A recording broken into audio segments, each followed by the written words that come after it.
Et nous avons loué le Seigneur parce que nous avons la foi, et nous l'avons loué pour avoir la foi, et pour grandir dans la foi. Comme Jésus le dira à propos de Pierre, j'ai prié pour toi, pour que ta foi ne défaille pas. Qu'elle ne défaille pas et qu'elle grandisse. L'homme ne vieillit pas, il grandit.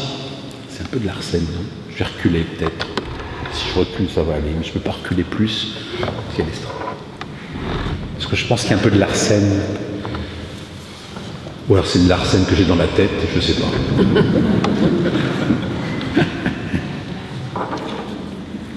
Alors, juste pour commencer comme intro, je me suis dit, je vais regarder dans le catéchisme de l'Église catholique ce qui est dit. Alors à la fois, il y a tous les articles du credo, parce que bien sûr notre foi, c'est un contenu, le contenu de notre foi, et puis c'est l'identité même du croyant. Quand on parle de la foi, c'est aussi bien celui qui croit et en quoi il croit.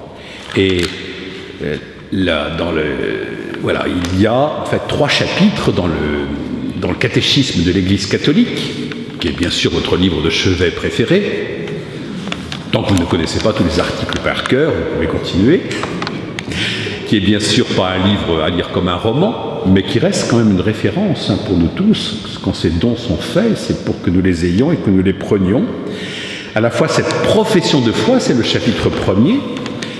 Le 2e chapitre, ce sera la célébration du mystère chrétien. Et le 3e, la vie dans le Christ. Alors, si je reprends ce plan, la profession de foi, là, le catéchisme va s'intéresser au contenu de la foi. La foi, ensuite, qui est célébrée. Célébration du mystère chrétien. Alors, la première, c'est foi confessée, foi célébrée et foi vécue. C'est le trépied de la foi. Voilà. Vous savez qu'un trépied, c'est plus stable qu'un bipède. C'est pour ça, d'ailleurs, qu'il y en a qui se promènent avec une canne, parce que c'est plus stable. Ils ont raison. Le trépied est plus stable que simplement les deux, parce qu'il faut bouger ou alors garder l'équilibre. Ce trépied de la foi confessée, c'est la dogmatique, c'est le contenu de la foi célébrée, c'est toute la célébration des sacrements, et 3e pied, la foi vécue. Vous voyez qu'à la foi, on peut rajouter des qualificatifs. Au centre même, il y a une personne, avec une foi qui confesse, qui célèbre, qui agit. Alors attention, il ne s'agira pas de choisir et d'en prendre un des 3, ou d'en prendre 2 des 3. Il faut les 3. Et si nous avons à grandir, c'est grandir dans les 3 à la fois.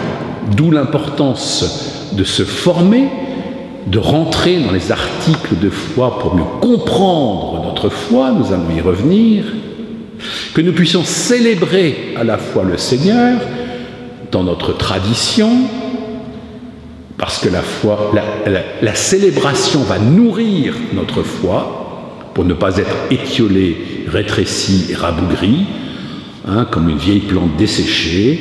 Eh bien, il faut l'arroser. Grâce à Dieu, la pluie est en abondance en ce moment et les fleurs sont contentes. Eh bien, que notre foi également se rassasie de cette grâce qui descend du ciel en abondance.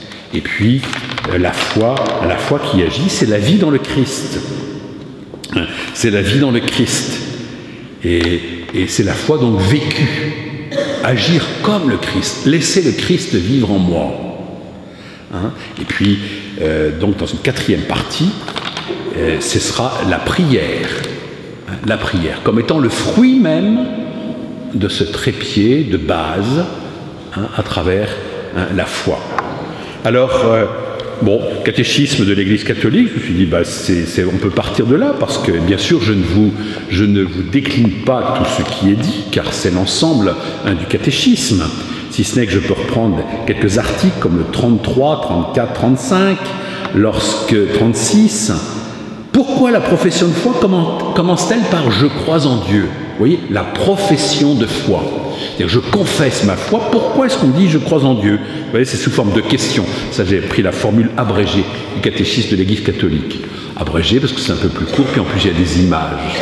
C'est plus facile quand il y a des images. Moi j'aime bien les images. Parce que l'affirmation « je crois en Dieu » est la plus importante. Elle est la source de toutes les autres vérités sur l'homme et sur le monde et de toute la vie de ceux qui croient en Dieu. Voilà. Et quels sont les plus importants symboles de la foi? Ce sont le symbole des apôtres, qui est l'antique symbole baptismal de l'Église de Rome, et le symbole de Nicée-Constantinople, fruit des deux premiers conciles œcuméniques, Nicée et Constantinople. Quels sont les plus anciens symboles de la foi? Ce sont les symboles baptismaux, c'est-à-dire ce que proclamaient les catéchumènes lorsqu'ils étaient plongés dans la piscine baptismale. Voilà. Car avant même de recevoir l'eau du baptême, l'onction du baptême, il y a cette profession de foi. Et avant même de fêter Pentecôte, il était important, nous-mêmes, de nous resituer dans cette foi qui est à la fois un contenu. Alors nous pourrions réciter le « Je crois en Dieu ». On va le réciter d'ailleurs, tiens, c'est bien. On ne va pas le réciter, on va le prier, d'accord? Comme disait Marthe Robin, ne récitez pas vos prières, priez-les. Et un credo, ça se prie. Ça ne se récite pas. Vous voyez ce que je veux dire? Parce que quand je dis je crois, voilà. Je crois en Dieu, le Père Tout-Puissant, Créateur du ciel et de la terre, et en Jésus-Christ, son Fils unique, notre Seigneur, qui a été conçu du Saint-Esprit, est né de la Vierge Marie, a souffert sous Ponce Pilate, a été crucifié, est mort et a été enseveli, est descendu aux enfers, le troisième jour est ressuscité des morts, est monté aux cieux, est assis à la droite de Dieu, le Père Tout-Puissant, d'où il viendra juger les vivants et les morts. Je crois en l'Esprit Saint, à la Sainte Église catholique, à la communion des saints, à la rémission des péchés, à la résurrection de la chair, à la vie éternelle. Amen. Dieu propose, l'homme librement dispose, et est capable par son acte de foi, c'est-à-dire une proclamation qui va l'entraîner à agir dans le sens du bien. Eh bien, chacun est invité à vraiment suivre ainsi celui qui nous appelle. Suivre ainsi celui qui nous appelle. Et ce qui est très important, et nous le voyons, je sors maintenant ma Bible, car la foi est une histoire d'amour. Ce n'est pas simplement des idées qui nous traversent la tête. Les chrétiens et l'Église de Jésus-Christ, ce n'est pas l'ensemble, l'association des amis de Jésus. C'est un mystère de ceux qui sont rassemblés par une foi commune. Et la foi, nous l'avons proclamée, à la fois c'est la foi de l'Église, donc la foi de l'Église de Jésus-Christ, une, il n'y a qu'une. Le Christ n'a pas plusieurs épouses, il n'en a qu'une. Et cette unité de la foi de l'Église, eh bien, il y a aussi la foi de l'Église et ma foi à moi. Et ma foi. Seuls les saints ont la foi de l'Église.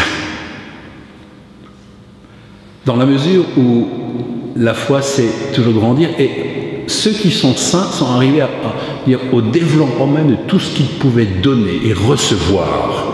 Car comme le dit le catéchisme de l'Église catholique, j'y reviens encore, excusez-moi, parce que c'est une belle mise aussi, lorsqu'il est dit que l'homme est capable de Dieu. Dieu vient à la rencontre. Dieu propose, l'homme dispose. Dieu a l'initiative, afin que nous devenions croyants. Et on va bien dire que la foi est un don de Dieu. Car s'il y a un « oui, je crois en toi », Amen, Amen, je crois en toi, C'est une réponse à cette sollicitation de Dieu qui vient à notre rencontre, qui se révèle. On le voit également dans le catéchisme, c'est la révélation, c'est-à-dire qu'il enlève le voile. Vous savez, comme la mariée. Ça se fait plus beaucoup maintenant. Vous voyez ça dans les films, ou peut-être vous-même. Rappelez-vous quand vous étiez marié et que vous avez levé le voile pour dévoiler votre beau visage à votre époux. Voilà. Qui, j'espère, ne l'a pas découvert ce jour-là. Oh non! Oh oui! La révélation, j'enlève le voile. À partir du moment où Dieu enlève le voile de qui il est, alors il y a comme une invitation et un appel à le suivre, à l'aimer. La foi est un don de Dieu qui appelle une réponse de l'homme. La foi est la réponse de l'homme à la proposition de Dieu. Proposition d'amour, histoire d'alliance entre Dieu et l'homme. Voilà le fondement même de la foi chrétienne. La foi chrétienne n'est pas de l'ordre des idées, c'est la rencontre avec quelqu'un de vivant, comme disait le pape Benoît XVI, repris par le pape François dans la joie de l'Évangile. C'est la rencontre avec Jésus vivant.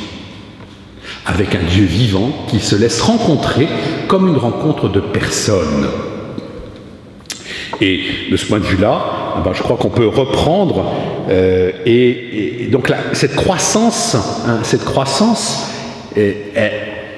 le don de Dieu est permanent, la réponse de l'homme est aussi permanente, elle va soit dans le sens de l'acquiescement, soit dans le sens du refus.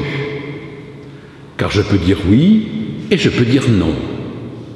Je peux avoir dit oui et redire non après. Mais je peux avoir dit non et revenir à dire oui après. Et alors, c'est chaud et froid, quoi. C'est là où on s'enrhume. Dieu, lui, il est constant dans son amour, il n'arrête pas de nous aimer, il n'arrête pas de se déclarer, il n'arrête pas de venir nous rejoindre, et nous-mêmes, nous oscillons. Et dans notre histoire, et notre histoire sainte, rappelez-vous, comment vous étiez quand vous aviez 5 ans, et 10 ans, et 15 ans, et 20 ans, et 25 ans, et 30 ans, etc.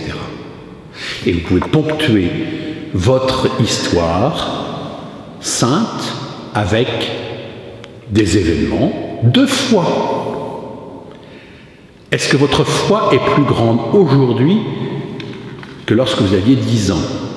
C'est à vous de répondre. Est-ce que vous avez l'impression que votre foi grandit? Mais ce n'est pas simplement qu'un sentiment. Faut-il évaluer sa foi? Je crois que oui, dans une relecture. Et en même temps, nous n'avons pas à juger notre foi dans la mesure où seul Dieu sait. Et ce n'est pas parce que je sens Dieu, que j'ai envie, un élan amoureux de Dieu qui dit « Ah, j'ai envie de toi, Seigneur, je t'aime de tout mon cœur », certes, mais parfois, c'est la nuit de la foi, une foi profonde qui n'est pas ressentie et dont les mystiques nous parlent. Cette foi profonde, et seul Dieu peut juger de la qualité de notre foi, de cette réponse que nous lui apportons. Et alors même que nous sommes dans les ténèbres, alors même que nous avons l'impression peut-être que les choses, on est moins croyants, on ne sait pas. En même temps, il y a aussi ces moments dans notre vie où nous nous éloignons. Pourquoi? Parce que nous avons pris la carte du parti des déçus de Dieu. Comme disait un jeune, et c'est très, dans un parcours de foi, c'est important. Ce jeune qui me disait, j'ai beaucoup prié parce que ma grand-mère était malade. Et ma grand-mère était importante dans ma vie parce que mes parents sont séparés, c'est chez elle que j'allais me faire consoler, et c'était mamie gâteau, quoi. Et elle était tellement bonne. Elle avait un cancer, donc j'ai beaucoup prié. Et j'étais sûr que le Seigneur allait la guérir. Et ma grand-mère est morte. Et là, patatrac. Voilà. Comme si quelque chose s'écroulait de ce monde de foi, car la foi est aussi éprouvée et confrontée au réel de la souffrance, ma souffrance, la souffrance de l'être aimé. Voilà. Le sentiment aussi d'absurdité, ça n'a pas de sens. Ça n'a pas de sens. J'étais tellement persuadé qu'il allait guérir ma grand-mère. Voilà. Et ce jeune, en fait, plusieurs années après, est revenu à Dieu en disant, mais ce qu'elle m'avait donné aussi, parce que c'est la grand-mère qui avait transmis la foi. Et il trouvait que d'abord c'était le moyen de la retrouver, et que c'était le trésor aussi de sa vie. Enfin, voilà, je passe les détails, mais c'est des beaux témoignages, et en même temps si importants. Alors, c'est pour dire aussi que le Seigneur nous met en marche. À partir de quand nous a-t-il mis en marche à sa suite? Ben, ça dépend de nos vies. Hein. Il y en a qui sont tombés dedans tout petits, hein. Ils sont tombés dans la baignoire tout petits. Parce que moi j'avais 24 heures quand on m'a baptisé. À l'époque, paraît-il, maman m'a dit que ça se faisait comme ça. Voilà. Elle était restée à la maison parce qu'elle avait couché à la maison. Et elle n'est même pas venue à mon baptême. Je lui ai dit, t'exagères quand même. Elle dit, ben, c'est ça, qu'est-ce que tu veux? Quand on veut le meilleur pour ses enfants, ben, il ne fallait pas tarder, quoi. Donc 24 heures après, clac, clac. Bon, de ce point de vue-là, voilà. Mon parcours de foi, pourrait-il, ça commence quand même par le baptême, vous êtes bien d'accord. Ceci dit, il y a mon appropriation personnelle qui fait que je suis devenu croyant. Et comme je vous disais l'autre jour, nous ne sommes pas chrétiens, nous le devenons. Eh bien, nous ne sommes pas croyants, nous le devenons. L'homme ne vieillit pas, il grandit. J'aime bien cette phrase parce que je trouve qu'elle est... Voilà. Et que nous avons tous à grandir dans la foi.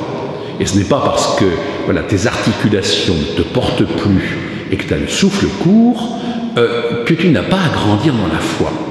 Et que tu peux même utiliser ta canne comme un symbole de ce trépied dans la foi où il faut que tu agisses pour devenir davantage croyant. Enfin, vous voyez, il faut grandir dans la foi. Alors j'avais envie de prendre... pour parler un petit peu justement de la foi, de ce parcours et du parcours de Pierre. Voilà, parcours de Pierre, parce qu'il me paraît symbolique de justement cette croissance. Et lorsque nous prenons en Luc au chapitre 5 l'appel de Pierre, nous le voyons, lui qui n'avait rien demandé à personne, voit arriver un jour une foule avec un homme qui est là. Lui, il a péché toute la nuit sans rien prendre.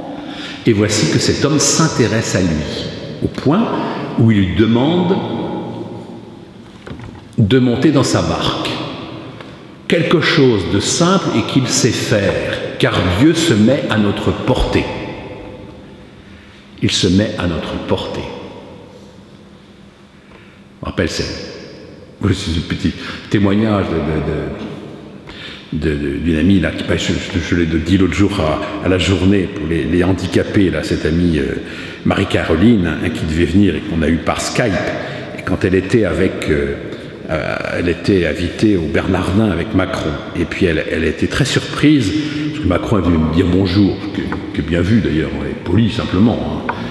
Sauf qu'elle avait lu son livre qu'elle voulait lui dédicacer, elle l'avait dédicacé à l'avance, on a pu lui redonner. Elle m'a dit, mais ce qui m'a étonné, c'est qu'il s'est mis à ma portée. C'est-à-dire qu'il s'est mis un genou à terre, accroupi. Elle me dit, ça, moi j'ai l'habitude, je sais que c'était pas calculé. Ça venait de lui. Vous voyez, je suis pas en train de faire la pub pour Macron. Mais en même temps, je trouvais que c'est un beau témoignage de cette femme qui reconnaît que, voilà, et s'est abaissée. Ben, c'est comme Dieu fait la même chose. C'est-à-dire, il va venir rencontrer quelqu'un, un enfant, un vieux, un agriculteur ou un ingénieur, et ne va pas agir de la même manière selon celui avec qui il s'adresse. Ouais, il faut se mettre à la portée de celui qu'on rencontre. Et ce n'est pas à celui que je vais voir de s'adapter à moi, c'est l'inverse. Enfin, on peut s'adapter chacun. Le mieux, c'est encore quand on s'adapte l'un et l'autre. L'un et l'autre. Je dis ça parce que Jésus, avec Saint-Pierre, regardez, il monte dans sa barque. Il lui demande simplement, il lui demanda de s'écarter un peu du rivage. Ça, il sait faire. Et c'est là qu'il va entendre un discours qui n'est pas fait pour lui, parce que lui, il est fatigué, il est pressé de rentrer à la maison, il n'a rien pris, il n'est pas content, parce que là, il est de mauvaise humeur, quoi, parce que pêche-bredouille, c'est nul, hein, c'est zéro. Donc, et puis en même temps, voilà, il a bon cœur, donc il aime rendre service. Et à partir de cette bonne action, et ce qu'on dirait cette béa, hein, à partir de cette béa, Dieu vient le rejoindre. Et comme il parle aux foules qui sont là, parce que l'idée de s'éloigner du rivage, c'était de pouvoir répercuter le son, hein, comme savaient faire les anciens. Ils avaient une maîtrise du son que nous n'avons plus avec nos micros. La preuve, c'est qu'on n'arrive même plus à placer notre voix, parce qu'on n'a plus de micro, on est perdu. Mais en même temps, ils savaient. Voilà, il fallait une chair, hein, pour pouvoir s'élever. Là, on sait qu'on arrose tout le monde. Et bien là, Jésus savait qu'on arrose tout le monde par les ondes, je veux dire, de la surface de l'eau. Et Pierre entend. Et Pierre entend. Dieu dit. Dieu dit. Et c'est une parole qui le concerne et qui l'intéresse. Pierre, lui, le manuel, le pécheur. Et c'est pour ça que quand Jésus, voilà, sa parole, donc il est intéressant, donc il est crédible. Crédible, ça veut dire celui qui mérite d'être cru. Celui en qui je peux faire confiance. Donc je peux lui donner ma confiance. Et en même temps, dans le discours, il y a cet aspect de connaissance. Vous avez deux dimensions importantes de la foi, la connaissance et la confiance. Deux dimensions importantes de la foi. À partir de ce moment-là, Jésus dit, quand il eut fini de parler, il dit à Simon, donc il n'a pas fini de parler puisqu'il parle à... Oui, mais là c'est une parole personnelle, c'est pas pour tout le monde. Et ce n'est pas en faisant un discours à toute la foule, la foi c'est une invitation personnelle. Voilà. La foi c'est une invitation personnelle. Il n'y a que moi qui entends certaines choses. Et chacun peut le dire. Vous voyez ? Et cet appel va, je veux dire, avance au large et jetez vos filets pour la pêche. On retrouve ces deux dimensions. Avance au large. Est-ce qu'on peut dire au large, justement, ce chemin, car un chemin qui s'inaugure ce jour-là. Un chemin au large. C'est-à-dire que la foi nous ouvre des horizons. Nous ne sommes pas clapotés dans notre petit port, dans notre flaque. À côté de Tressin, il y avait un Jugon-les-Lacs, qu'on appelait Jugon-les-Flaques. Parce que les lacs, ils n'étaient pas très importants. Donc c'était Jugon-les-Flaques. Mais normalement, c'est Jugon-les-Lacs. Voilà. Et que, voilà, là, c'est autre chose que la mer avance au large, va plus loin. Mais toi seul peux le faire. Certes, la foi est un don de Dieu, mais Dieu ne pourra rien faire sans toi. Et à partir de ce moment-là, je repasse le texte, il y a la pêche miraculeuse, qui va montrer que ce que Dieu dit est crédible, il fait ce qu'il dit. Il fait ce qu'il dit. Et à partir de ce moment-là, va s'inaugurer véritablement un parcours de foi. Alors bien sûr, là je fais juste un petit rappel, dans l'Ancien Testament, car le père des croyants, c'est qui? C'est Abraham. Abraham, Dieu vient le chercher et lui dit, va, quitte ton pays et va vers le pays que je te montrerai. D'une certaine manière, c'est comme ce qu'il dit à Saint-Pierre. Il dit la même chose à tout le monde. Quand il nous fait commencer un parcours de foi, c'est « Va, je t'accompagne vers le pays que je te montrerai. Tu feras ce que je te dirai. » Jésus dira à Pierre « Je ferai de toi un pêcheur d'hommes. » Vous voyez ? Appel, envoi. Chouraki traduit cet appel d'Abraham en disant « Va, quitte ton pays et va vers toi. » Curieux, non? Va vers toi. Eh bien, je crois que c'est fondamental. C'est-à-dire, va vers le pays que je te montrerai, parce que qu'en me suivant, tu deviendras toi-même. Va vers toi. C'est-à-dire, va vers le profond de ton cœur. Va dans ce mystère d'alliance qui te fait marcher avec confiance. La réponse de Pierre, ne se fait pas attendre. Alors ils ramenèrent les barques au rivage et laissant tout, ils le suivirent. C'est au pluriel, parce qu'il n'est pas tout seul. Parce que certes, la foi est une invitation personnelle, mais elle met toujours en lien avec la communauté. C'est pour ça que Jésus a dit à Pierre, avance au large et jetez vos filets. Un singulier, un pluriel. Avance, rejoins la communauté, alors tu deviendras. Tu ne te perdras pas dans la communauté, mais tu deviendras toi-même à partir du moment où tu seras en lien avec tes frères. Un jour, il y a une dame qui était venue me voir qui m'avait dit, mon père, je ne pêche plus. Ah oui, ça c'est intéressant, comment vous faites?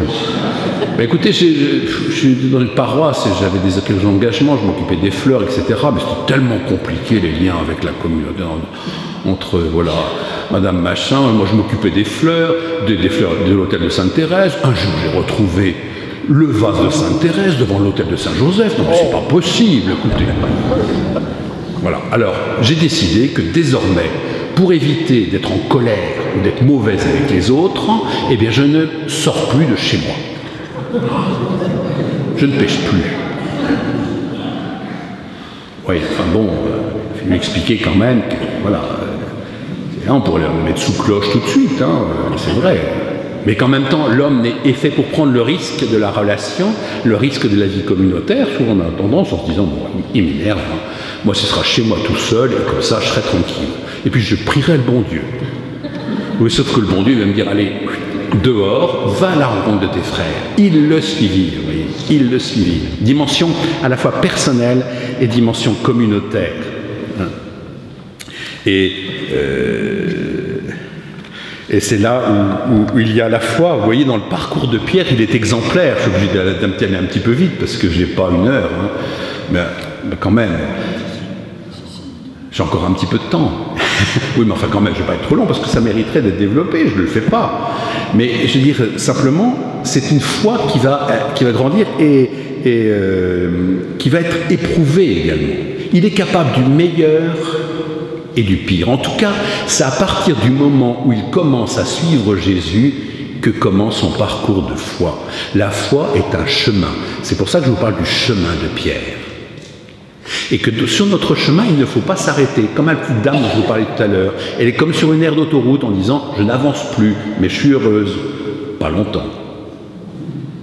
C'est un chemin, donc il faut avancer.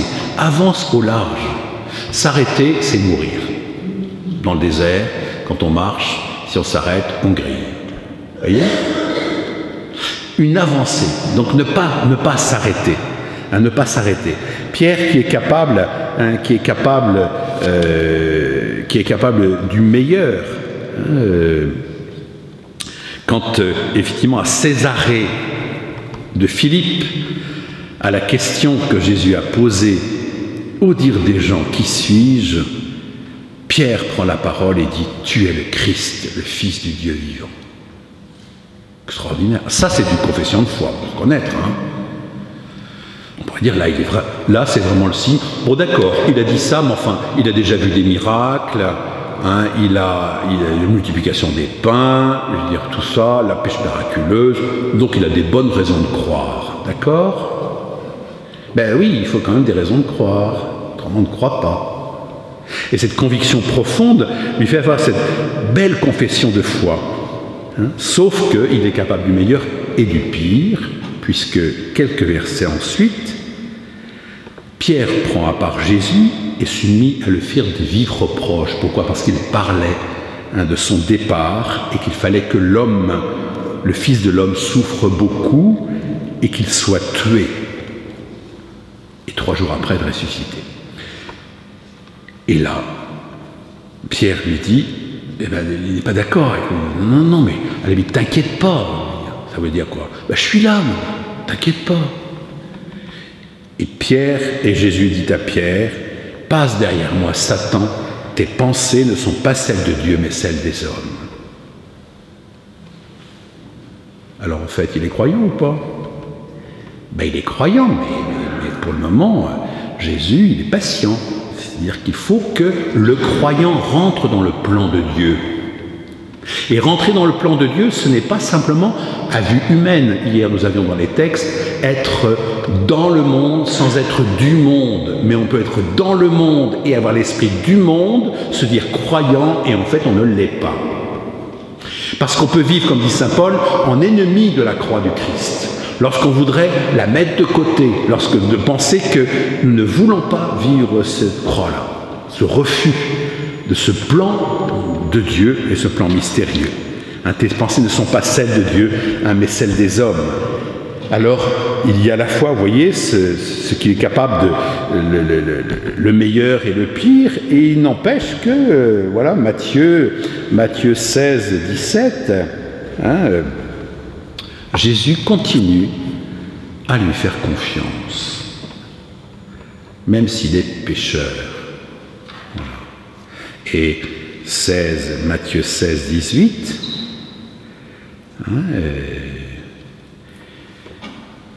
c'est toujours à Césarée de Philippe, mais c'est en Matthieu. Bon. Et Pierre dit, « Tu es le Christ, le Fils du Dieu vivant ?» Jésus lui dit, « Heureux es-tu, Simon. Ce n'est pas la chair et le sang qui t'ont révélé cela, mais mon Père qui est aux cieux. Et moi, je te le déclare, tu es pierre, et sur cette pierre, je bâtirai mon Église. Et la puissance de la mort ne l'emportera pas sur elle. Je te donnerai les clés du royaume des cieux, et tout ce que tu auras lié sur la terre sera lié dans les cieux. » On a envie de dire, mais Jésus donne les clés à n'importe qui. Vous ne trouvez pas? Au niveau discernement, je trouvais que ce n'est pas génial, quoi, quand même. Bah attendez, vous avez vu Pierre? Enfin, c'est-à-dire, il est pécheur, il ne connaît rien, il est capable de dire, de ne pas rentrer dans le plan de Dieu, lui fait des reproches, enfin bref, gentil, mais bon. Et en même temps, dans ce que je viens de vous lire, vous l'avez remarqué, c'est « Heureux es-tu, Simon, fils de Jonas. Tu es pierre, et sur cette pierre, je bâtirai mon Église. » Le changement de nom. Le changement de nom. Comme Abraham a changé de nom. Ce n'est plus Abram, mais Abraham. Abraham. Vous voyez? Abraham. Et c'est le sens d'une identité nouvelle. Qu'à la fois me fait devenir quelqu'un d'autre. Je crois que c'est vraiment le sens, vous voyez, quand on reçoit un nom au baptême, ben mon nom de baptême, je le garde. Alors parfois, dans certaines communautés religieuses, on change de prénom. Ça voulait dire, dans ce que je vais vivre maintenant, je veux être quelqu'un de neuf. C'est ça que ça veut dire. C'est pas par mépris pour son baptême et le prénom qu'on a reçu le jour de son baptême. On peut garder aussi son nom de son baptême. Ça se fait quand même beaucoup moins. Il y a moins de communautés religieuses qui changent le nom de celles qui rentrent, ou de ceux qui rentrent. Mais vous voyez, le sens, c'était bien cela. Nouveau. Quelqu'un de nouveau. Naître de l'eau et de l'esprit. Devenir vraiment des croyants. Au point où ben voilà, Pierre est capable, voilà, il a cette fougue, il a envie de suivre, de marcher sur les eaux, c'est 14, 28, 31, et quand il est dans, vous connaissez donc cet épisode, je ne vais pas le lire, mais simplement dire, quand il eut peur parce qu'ils ont cru que c'était un fantôme, et Jésus leur parla, « Confiance, c'est moi, n'ayez pas peur. » Vous qui faites une veine à l'Esprit Saint, entendez cette parole de Jésus. « Confiance, c'est moi, n'ayez pas peur. » Confiance, c'est moi, n'ayez pas peur. C'est-à-dire que Jésus se fait reconnaître. Et la foi nous sort de la peur. Car confiance en Dieu c'est s'appuyer solidement sur le Christ. S'appuyer solidement sur le Christ. Pierre prit alors la parole, « Seigneur, si c'est bien toi, ordonne-moi de venir vers toi sur les eaux. » Et Jésus lui dit, « Viens. » Pierre descendit de la barque et marcha sur les eaux pour aller vers Jésus. Mais voyant la force du vent, il eut peur. Et il commençait à s'enfoncer. Il cria, « Seigneur, sauve-moi. » Aussitôt Jésus étendit la main, le saisit et lui dit, « Homme de peu de foi, pourquoi as-tu douté ?» Voilà. Pierre marche sur les eaux, il a vu Jésus faire pareil, il veut faire comme lui. Quelque part, c'est de l'ordre de la foi. Je vois Jésus agir de telle manière et je veux faire comme lui. De telle manière que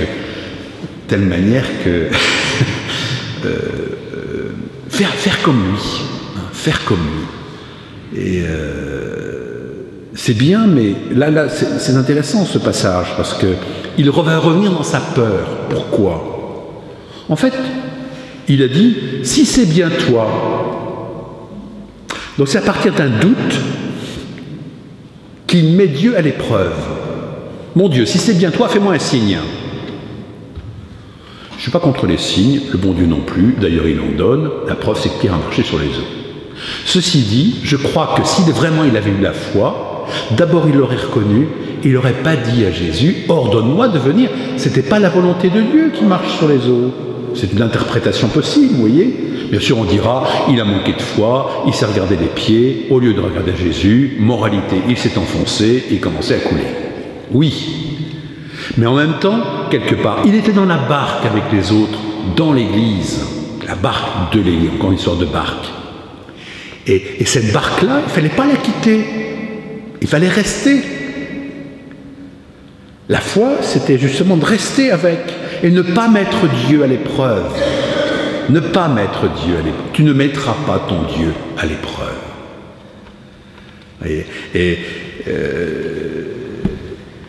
Alors, je passe, Marc 14, 66, c'est l'événement majeur, c'est le reniement de Pierre, parce qu'il va aller jusque-là. C'est le reniement de Pierre. Hein. Non, je ne connais pas cet homme. Alors, il n'était pas un menteur, parce que, dans le sens où je ne connais pas ce Jésus-là qui meurt de cette manière-là. Je ne connais pas ce Jésus défiguré.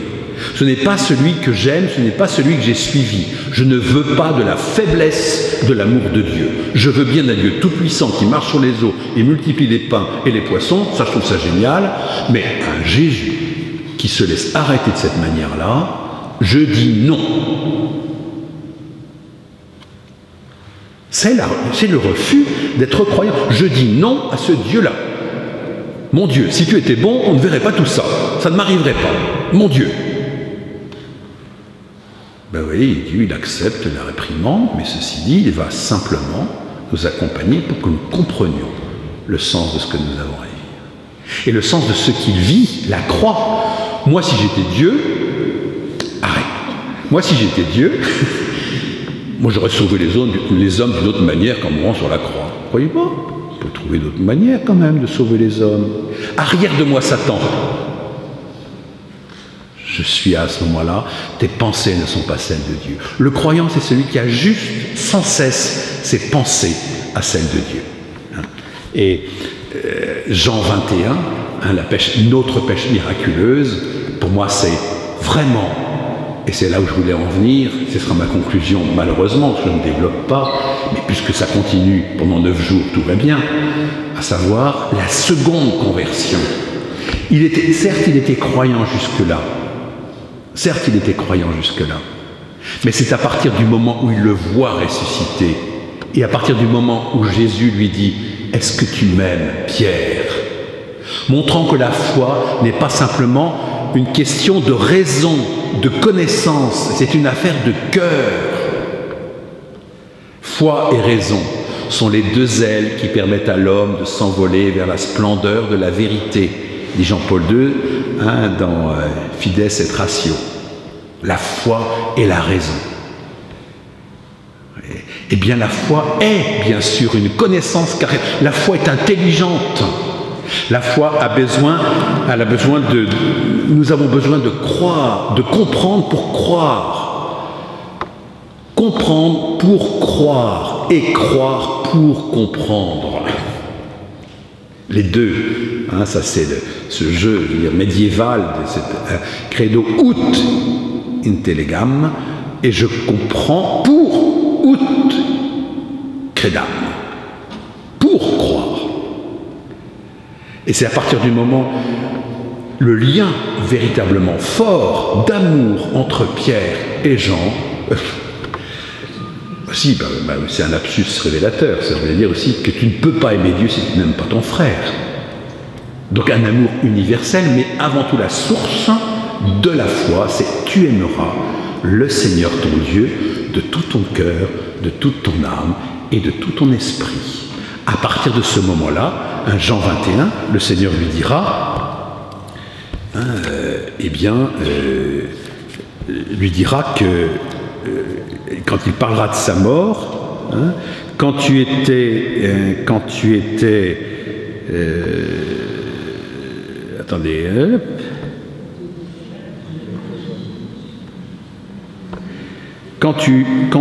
jeune, tu mettais ta ceinture toi-même pour aller là où tu voulais. Quand tu seras vieux, tu étendras les mains et c'est un autre qui te mettra ta ceinture pour t'emmener là où tu ne voudrais pas aller. Je pense que là, c'est la sagesse de la foi. Et c'est cette grande liberté des saints. Et c'est le témoignage des martyrs. Ils sont libres car ils aiment. Ils sont déjà dans l'éternité alors qu'ils sont vraiment à vivre dans le creuset de la foi. Et cette grande liberté que le Seigneur veut nous inviter à vivre, seconde conversion, hein, c'est le mot de la fin, ça veut dire seconde. On pourrait dire, attendez, c'est pourquoi la seconde? Ça peut être la 3e, la 10e ou la 20e conversion, non? On n'a jamais fini de se convertir, oui, mais il y a une conversion qui est vraiment la conversion du cœur. J'étais croyant jusque-là, et c'est ce qu'on essaye de vivre dans une effusion de l'Esprit Saint. J'ai envie de t'aimer, Seigneur, et de t'aimer comme tu le veux, et non pas comme je le crois ou comme je le sens.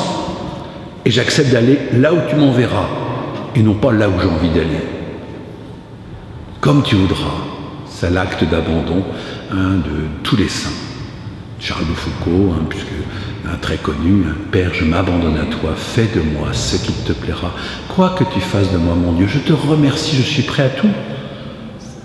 Le saint, et le saint, c'est le croyant qui a été jusqu'au bout de sa foi.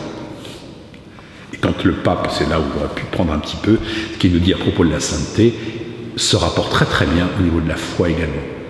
Devenir croyant. Eh bien Seigneur, donne-nous de devenir croyants pour mieux, et de mieux accueillir l'Esprit Saint. Et nous voulons accueillir l'Esprit pour devenir croyants. Et nous préparons effectivement à recevoir l'Esprit pour faire tout ce que tu veux. Non pas ce que je veux, mais ce que tu veux. Amen.